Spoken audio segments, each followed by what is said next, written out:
शिमला में मुख्यमंत्री पुष्कर सिंह धामी ने किया चुनाव प्रचार। भाजपा प्रत्याशी सुरेश और कश्यप के पक्ष में की विजय संकल्प यात्रा। विपक्ष पर भी बोला हमला। कैची धाम के दौरे पर रहे उपराष्ट्रपति जगदीप धनखड़। उपराष्ट्रपति का हुआ जोरदार स्वागत। पत्नी संग भगवान नीम करोली बाबा के किए दर्शन।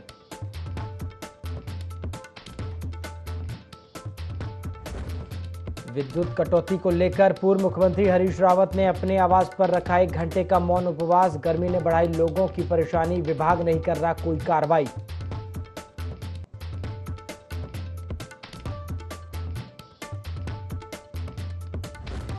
यमुनोत्री राष्ट्रीय राजमार्ग पर टला बड़ा हादसा। अनियंत्रित होने पर सड़क से बाहर निकला बस का पहिया। पुलिस जवानों की सूझबूझ से बची तीर्थयात्रियों की जान।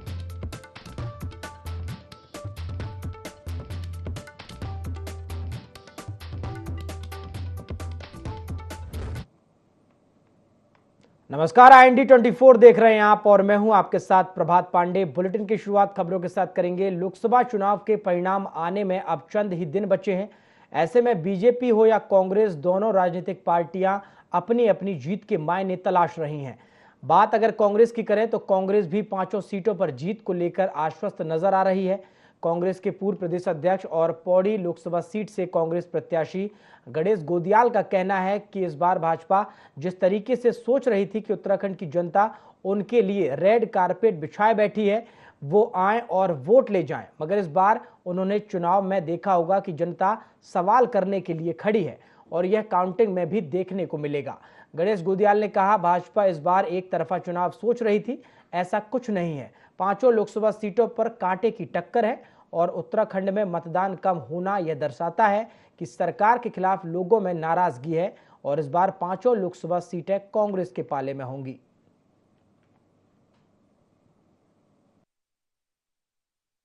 भारतीय जनता पार्टी ये मान रही थी कि उत्तराखंड उनके लिए रेड कारपेट बिछा हुआ है, वो आए और जनता उनके स्वागत के लिए खड़ी है। यह एहसास उन्हें चुनाव के दौरान हो गया होगा कि बात ऐसी नहीं है, जनता उनके सामने प्रश्न पूछने के लिए खड़ी है और इसका ये जो मैं कह रहा हूँ ये काउंटिंग में परिलक्षित होगा, ये रिजल्ट में परिलक्षित होगा। मेरा मानना है कि उत्तराखंड में जो भारतीय जनता पार्टी एक तरफा चुनाव मान रही थी, ऐसा नहीं है, कांटे का मुकाबला है। अल्मोड़ा में बहुत कम वोटों का प्रतिशत, बहुत कम मतों का होना, मतलब बहुत कम मत पड़ना, ये इस ओर इंगित करता है कि लोगों में भारी नाराजगी। चारधाम यात्रा को शुरू हुए अभी 1 महीना भी नहीं हुआ है। ठीक इसके विपरीत अव्यवस्थाओं की बात करें तो वह चरम पर है। सरकार ने चारधाम यात्रा शुरू होने से पहले श्रद्धालुओं और उत्तराखंड की जनता से बड़े बड़े वादे किए थे, लेकिन अव्यवस्थाओं के कारण वह कहीं न कहीं पूरे होते दिखाई नहीं दे रहे। पीने के लिए पानी और ठहरने की उचित व्यवस्था चारधाम यात्रा में नहीं है। इसके अलावा लगातार श्रद्धालुओं की मौत का आंकड़ा भी बढ़ रहा है। इस पर कांग्रेस के पूर्व प्रदेश अध्यक्ष एवं वरिष्ठ नेता गणेश गोदियाल ने सरकार पर जमकर निशाना साधा है। उन्होंने कहा, उत्तराखंड की प्रतिष्ठा पर आंच आ रही है और ऐसा नहीं है कि चुनाव प्रचार के दौरान नेतागण व्यस्त ना हो, लेकिन उत्तराखंड में देश के कोने कोने से यात्री आते हैं और यहां से वह दुख का अनुभव करके वापस जा रहे हैं। यह बेहद ही दुर्भाग्यपूर्ण है।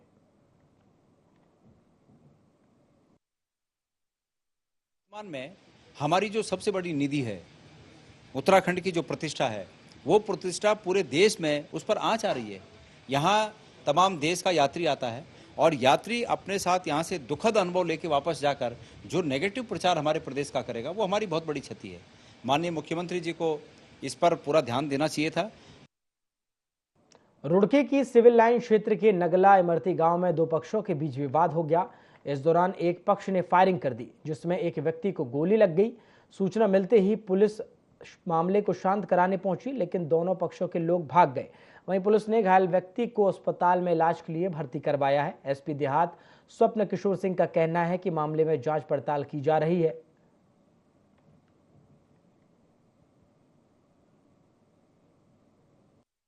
भर्ती के पास युवकों के 2 पक्षों के बीच किसी विवाद को लेकर आपस में तनातनी की स्थिति में किसी के द्वारा गोली चलाए जाने की सूचना प्राप्त हुई है, जो किसी तीसरे व्यक्ति को लगी है। इस संबंध में वहां आसपास के सीसीटीवी फुटेज खंगाले जा रहे हैं और ये जानकारी की जा रही है कि किन लोगों के द्वारा उक्त घटना कारित की गई है। जिन लोगों के द्वारा भी ये घटना कारित की गई है उनके विरुद्ध प्रभावी विधिक कार्रवाई अमल में लाने के निर्देश दिए गए हैं।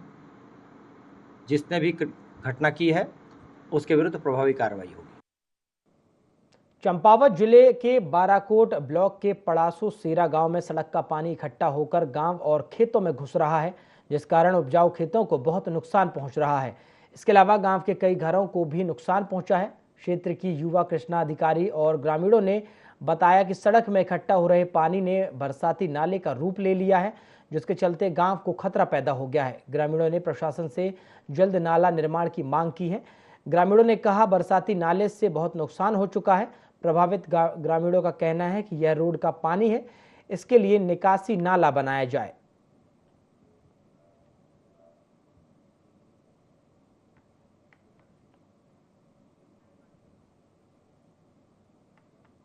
पर्यटन सीजन लगभग शुरू हो गया है, लेकिन सरकार की ओर से पर्याप्त सुविधाएं उपलब्ध न कराए जाने के चलते पर्यटकों को परेशानियों का सामना करना पड़ रहा है। सबसे बड़ी समस्या पार्किंग की है, जहां लंबे सफर के बाद पर्यटकों को जाम से जूझना पड़ता है। किसी तरह मसूरी पहुंचने पर चौक चौराहों पर वाहन खड़ा करने को लेकर पुलिस और स्थानीय लोगों से झड़प हो जाती है। सबसे बड़ी समस्या है, शहर में कहीं पर भी ड्रॉपिंग जोन उपलब्ध नहीं है, जहां टैक्सी और बड़ी गाड़ियां सवारियां और उनके सामान को उतार सकें। हालांकि इस बार शहर में जाम की स्थिति कम ही देखने को मिल रही है, लेकिन कई स्थानों पर जाम की स्थिति देखी जा रही है। ऐसे में उत्तराखंड में आने वाले पर्यटन पर भी इसका प्रभाव पड़ता हुआ नजर आ रहा है।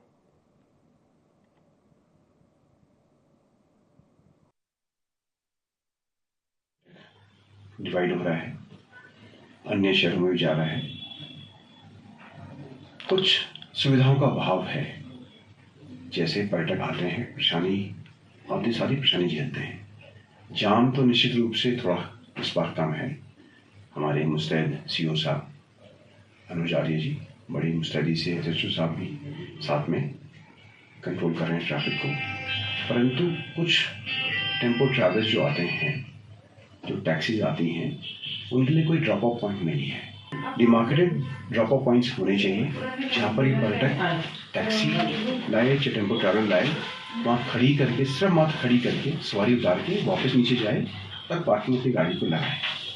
ये सुविधा प्रोवाइड करनी अति आवश्यक है। लोहाघाट के देवरारी बैंड के पास किसी अराजक तत्व ने जंगल में आग लगा दी। देखते ही देखते आग जंगल में फैल गई। वहीं ग्रामीणों ने वन विभाग को सूचना दी। सूचना मिलते ही वन विभाग और दमकल विभाग की संयुक्त टीम मौके पर पहुंची और दमकल की टीम ने पानी डालकर आग पर काबू पाया। बता दें कि आग से वन संपदा को काफी नुकसान पहुंचा है, लेकिन वन विभाग की तत्काल कार्रवाई से जंगल को समय रहते बड़े नुकसान से बचा लिया गया है। वहीं वन दारोगा भास्कर नैनवाल ने लोगों से जंगल में आग लगने की सूचना देने की अपील की है।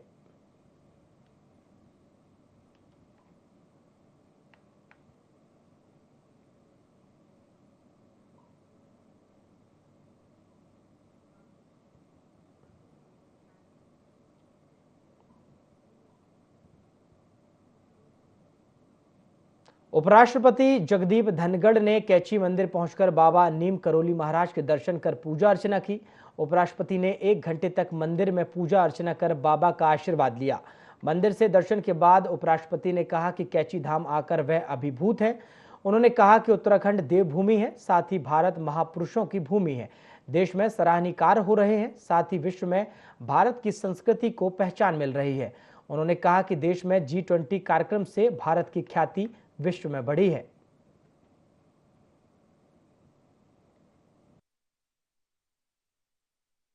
कांची धाम में आकर अभिभूत हूँ। देवभूमि है, भारत महापुरुषों की भूमि है। हाल के कालखंड में इन स्थानों का रख रखाव उत्कृष्ट है, सराहनीय कार्य हो रहा है। नई ऊर्जा मिली है, राष्ट्र को समर्पण की जो भावना है उसमें बढ़ोतरी है। भारत की संस्कृति दुनिया में बेमिसाल है।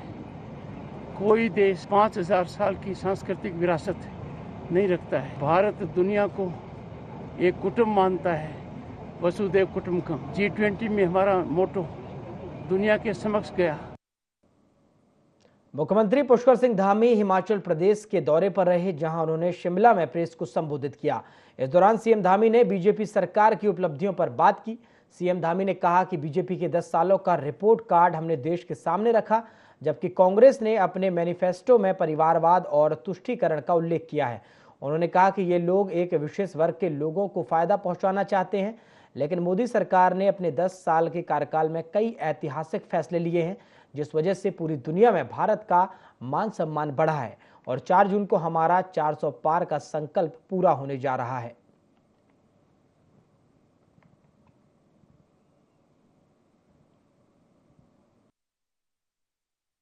जी के लिए हमेशा सेवा, कर्तव्य और गरीब कल्याण की यही बातें हमेशा से उनकी प्राथमिकता रही है।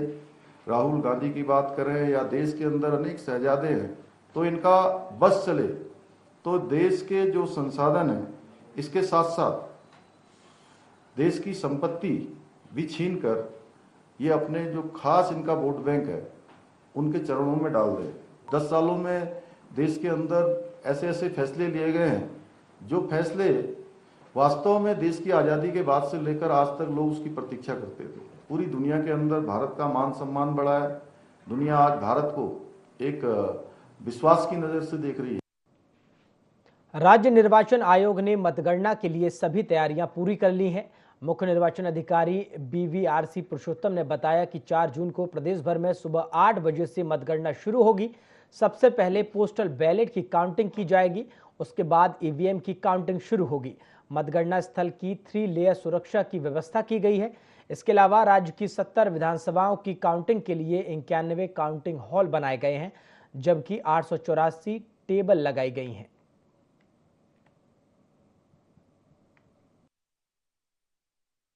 में और पूरा भारत देश में 4 जून को मतगणना होगी। सुबह 8 बजे मतगणना शुरू होगी। उत्तराखंड में क्योंकि पोस्टल बैलेट ज्यादा है, सो 8 बजे पोस्टल बैलेट से शुरू होगी। तत्पश्चात 8:30 बजे से EVM की काउंटिंग, इलेक्ट्रॉनिक वोटिंग मशीन की काउंटिंग शुरू होगी। हमारे पास लगभग 1 लाख पोस्टल बैलेट वोट से उसके बाद EVM का जैसा आपको पता है कि ऑलमोस्ट 58% पोलिंग हुआ है।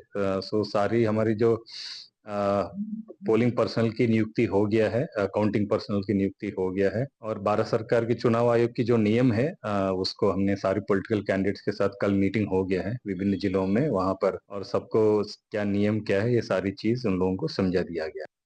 खबरों में आगे बढ़ते हैं। चारधाम यात्रा की ऑफलाइन रजिस्ट्रेशन की व्यवस्था 31 मई तक के लिए बंद की गई है, जिसके चलते हजारों यात्री हरिद्वार में फंस गए थे। हरिद्वार में फंसे हजारों यात्री कई दिनों से यहां रुककर इंतजार कर रहे थे कि उनको रजिस्ट्रेशन मिले तो चारधाम यात्रा के लिए वो जा पाएं। जिला पर्यटन अधिकारी सुरेश यादव का कहना है कि ऑफलाइन व्यवस्था बंद है, लेकिन अब हम लिस्ट बना रहे हैं और उनका ऑनलाइन रजिस्ट्रेशन कर रहे हैं। अब तक कुल 2000 से अधिक लोगों को चारधाम यात्रा के लिए रवाना किया गया है।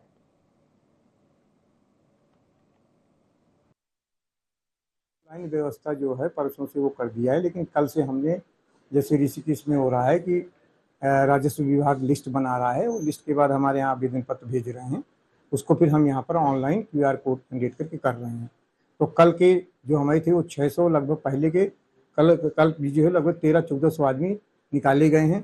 परसों 2000 से ज़्यादा आदमी गए हैं। आज भी कोशिश की जा रही है कि 2000 से ज़्यादा लोगों को करके भेजा जा सके। लोकसभा चुनाव के 7वें चरण का प्रचार आज शाम थम जाएगा। प्रचार के आखिरी दिन बीजेपी ने पूरी ताकत झोंक दी है। सीएम पुष्कर सिंह धामी ने शिमला में बीजेपी प्रत्याशी सुरेश कुमार कश्यप के समर्थन में विजय संकल्प यात्रा की। इस दौरान सीएम धामी ने सुरेश कुमार को जिताने की अपील करते हुए विपक्ष पर जमकर निशाना साधा।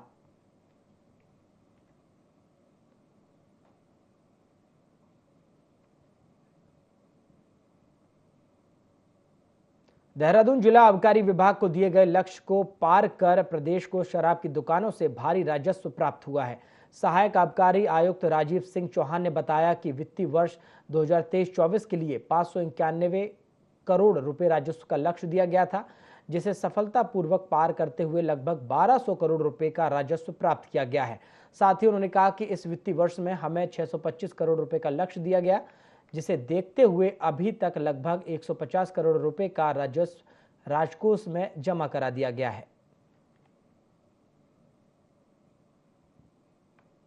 विभाग द्वारा जनपद देहरादून को वित्तीय वर्ष 2023-24 के लिए 591.48 CR का टारगेट दिया गया था, जिसके सापेक्ष हम लोगों ने सफलतापूर्वक 1290.55 यानी कि 1290 करोड़ से अधिक का राजस्व सफलतापूर्वक अर्जित कर लिया है। वित्तीय वर्ष 24-25 की जहाँ तक बात है तो शासन से हमको 625 करोड़ रुपए का टारगेट दिया गया है, जिसके सापेक्ष अभी माह मई तक आज दिनांक तक लगभग 150 करोड़ रुपया हमने राजकोष में जमा कराया हुआ है। देहरादून में बिजली कटौती से लोग परेशान हैं। पूर्व सीएम हरीश रावत ने अपने आवास पर मौन उपवास किया। हरीश रावत ने कहा कि लोग गर्मी से लगातार परेशान हैं, ऐसे में बिजली कटौती की जा रही है। विद्युत विभाग इस दिशा में कोई भी कार्रवाई नहीं कर रहा है।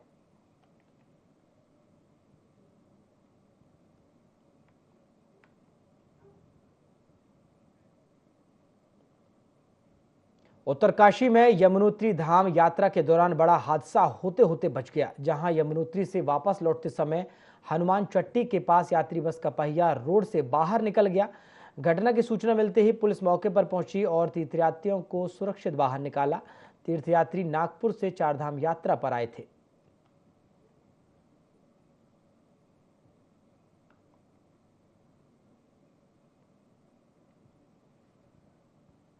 तो नागपुर से चारधाम यात्रा के लिए यात्री पहुंचे थे, जहां बड़ा हादसा होते होते टल गया। हनुमान चट्टी के पास यह हादसा हुआ। आपको बता दें, पुलिस ने सभी यात्रियों को बाहर निकाला है। बस का पहिया बस से निकल गया और जिसकी वजह से यह हादसा होते होते टल गया।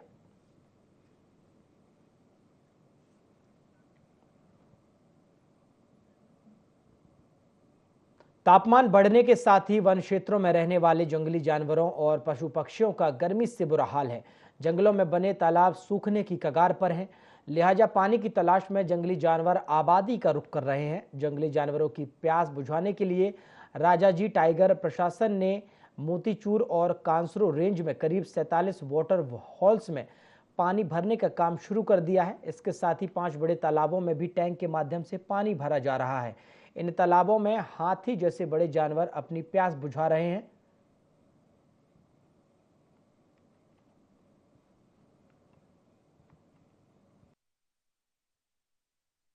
टाइगर रिजर्व द्वारा निर्देश दिए गए हैं कि ऐसे क्षेत्रों को चिन्हित किया जाए, ऐसे वन क्षेत्रों को चिन्हित किया जाए जहां पर वन्य जीव आबादी क्षेत्रों में पानी के लिए प्रवेश करते हैं।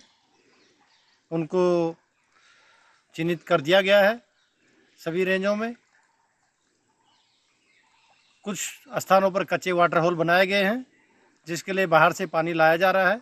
जो पुराने वाटर होल, पक्के वाटर होल हैं, उन पर निरंतर पानी उनमें डाला जा रहा है ताकि वन्य जीवों को, पशु पक्षियों को पानी मिल सके।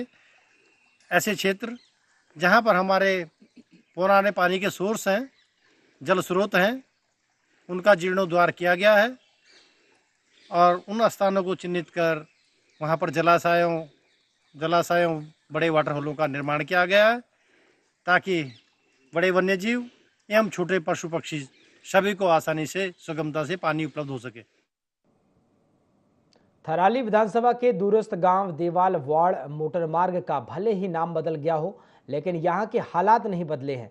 यहां ना तो सड़क के हालात बदले हैं और ना ही मोटर मार्ग की स्थिति। दरअसल हरिपुर के पास बने मोटर पुल पर भारी वाहनों की आवाजाही से बड़ा गड्ढा बन गया है, जिसके चलते मोटर पुल पर बने ये गड्ढे दुर्घटनाओं को दावत दे रहे हैं। इसी पर देखिए खास रिपोर्ट। गांव में रहने वाले लोगों का कहना है कि इस मोटर पुल का निर्माण 1980 में हुआ था। ये मोटर पुल B श्रेणी का है। पुल ज्यादा से ज्यादा 16 टन का भार उठा सकता है, लेकिन इसके बावजूद बीते कुछ समय से इस पुल पर ओवरलोड वाहनों के आने जाने का सिलसिला शुरू हो चुका है। वहीं पुल पर पानी की निकासी के लिए बनाए गए हौज मलबे से बंद पड़े हैं। इसके चलते अक्सर पुल पर पानी का जमाव होता है। ऐसे में लगातार पानी जमा होने से, रखरखाव सही नहीं होने से और भारी वाहनों की आवाजाही से मोटर पुल पर गड्ढा हो गया है, जो किसी भी दुर्घटना का सबब बन सकता है। यहाँ पर जो ये हरिपुर में पुल है 1980 का बना हुआ पुल है और ये कल शाम से ये बड़े हैवी वाहनों के द्वारा जो लोडेड वाहन जा रहे हैं उनके जाने से ये पुल जो है यहाँ पर टूट चुका है। और कितने बार जो है कि मैंने कल शाम से, क्योंकि मेरा घर यहाँ पे नज़दीक है, मैंने यहाँ के स्थानीय जनप्रतिनिधियों से लेकर विधायक जी तक ये बात पहुँचाई, सोशल मीडिया के माध्यम से बहुत सारे लोगों को मैंने ये बात पहुँचाई, लेकिन अभी 1 बज गया है, अभी तक विभाग की ओर से कोई रिस्पॉन्स नहीं मिल पाया। स्थानीयों ने इस समस्या की जानकारी लोक निर्माण विभाग को दी ताकि समय रहते समस्या का समाधान हो जाए, किसी प्रकार की कोई अनहोनी ना हो। लगभग 1 महीना हो गया है, इस पे लगातार भारी वाहन चल रहे हैं और जबकि पुल की क्षमता साफ लिखा है कि 16 टन इसकी पुल की क्षमता है, लेकिन इसमें तो मेरे ख्याल से 20 टन 22 टन के लगातार वाहन चल रहे हैं। स्थिति हो गई है। लोक निर्माण विभाग से आग्रह तुरंत नहीं की जाएगी, इसको बचाने की कोशिश नहीं की जाएगी तो ये बड़ी हानि होगी, जो कि सरकार के राजस्व की हानि होगी और इस क्षेत्र का यातायात पूर्ण रूप से बाधित होगा। 1980 के करीब का ये पुल है और ये सिंगल बड़े वाहनों के लिए नहीं है, बल्कि 16 टन के वाहन इसमें जा सकते हैं। तब से काफी इसकी उम्र भी हो गई है और इस बीच इसमें बहुत बड़े बड़े वाहन चले, इस बहुत बड़े क्षेत्र की लाइफलाइन है और इसको शीघ्र मतलब इस पर काम किया जाना चाहिए। विशेषकर पिंडर घाटी की सड़कें पूरी सड़कों को पुनर्गठित करने की आवश्यकता है, पुलों को पुनर्गठित करने की विशेष आवश्यकता है। फिलहाल देखना ये है कि कब तक लोक निर्माण विभाग इस पुल का जायजा खत्म कर सुधारात्मक काम शुरू करते हैं। सभी ग्राम वासियों को पुल सही होने का इंतजार है। ID24 के लिए मोहन की रिपोर्ट। यमुनोत्री और गंगोत्री धाम की यात्रा सुचारू और सुव्यवस्थित रूप से संचालित हो रही है। इस बार रिकॉर्ड संख्या में इन दोनों धामों पर श्रद्धालुओं के पहुंचने का सिलसिला लगातार जारी है।